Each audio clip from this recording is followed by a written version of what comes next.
I like you must have a business card. Well, yes, I do. Thank you. You do? At 13, you have your own business card. Okay, that's a nice start. I'll get in touch with you later. Sure. What do you do?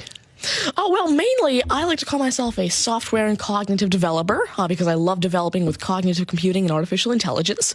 I am an algorithmist. I love working with, designing, and implementing algorithms. I'm a keynote and TEDx speaker. I'm an author. I've written a book, and I'm working on another one about IBM Watson. And, of course, I'm also an IBM champion for cloud and honorary IBM cloud advisor. Oh, where did Hang I on go a second. wrong? Someone just get me a flannel countdown. Do you go to school? Well, I'm currently homeschooled in grade 8, going to grade 9 now. Wow. Okay, so you're bright. Artificial intelligence, it's taking over the world. Is that fair to say?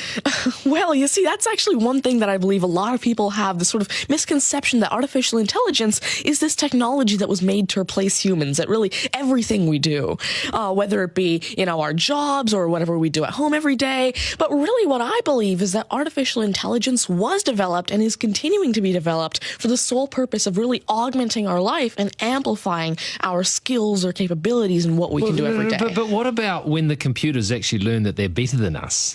Well, you see, that's sort of called a singularity of artificial intelligence, at which point artificial intelligence has surpassed human intelligence to the point that we cannot control it.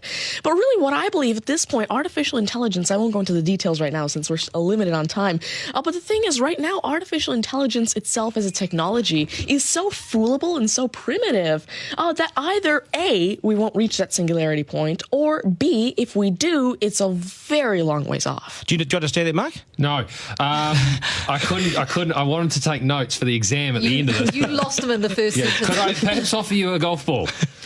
There you go. Thank you very much. You do this YouTube channel, which you teach people. What is that all about, and who is your target audience? Yeah, sure. Now, I actually have a YouTube channel called Tanmay Teaches that I've been running for around 6 years now, and it has over 144 videos and now 22,000 subscribers. And so on it, I love to teach about computing, really programming, these algorithms that I develop, machine learning especially, math, science, and especially technologies like IBM Watson. Because, of course, I like to share my knowledge because I realize that there's this lack of resources for people to learn about technologies like AI, which is why I absolutely love sharing my knowledge through, of course, these YouTube videos, the books that I'm authoring, the keynotes that I have, and really Watson comes in here in such a great way because Watson allows me... What's Watson? Sure. Well, Mark thinks he's a golfer, but what is Watson? Now, IBM Watson is essentially a cognitive system that allows developers to incorporate cognitive and machine learning into their applications without having to code in the actual intelligence. And what this means is that, of course, right now, really one of the main reasons developers aren't incorporating more machine learning into their apps is because it's so hard to do. It's really difficult to incorporate intelligence because... Has the I wanted to take this somewhere else, this interview. Has the Homeschooling Association of the World got hold of you as the front person? Well, there is actually a Homeschooling Legal Defense Association, I believe, HSLDA in Canada, and I actually had a keynote for them last year in Niagara Falls. You're the poster boy for homeschooling, aren't you? Well, I did have a keynote for them, and I talked a lot about the advantages of homeschooling and why it's great for kids who want to go into different and really targeted subjects. Okay, I want to get right down to business now. When did you realise you were bright and smart, and smarter than most? Well, I originally started coding when I was 5 with simple languages like Fox Pro and Batch. But eventually, at 9 years old, I had my very first iOS app accepted into the Apple App Store called T-Tables. But did your mum and dad do something to you between 0 and 5 that plugged you into the wall? What did they do to you at 5? At 5, you were coding. Are you smarter than your mum and dad, by the way? Already? Well, I have. My dad used to work as a computer programmer, but he used to work with simple regular programming languages like Fox Pro, Batch, a little bit of C, etc. But you see, now I'm really interested in artificial intelligence and how it can actually be implemented on all these different platforms. You'd be a nightmare to teach. You'd be an absolute nightmare to teach, wouldn't you? Because you'll be smarter than the lecturers. You would I never even want to get in an argument with you, ever.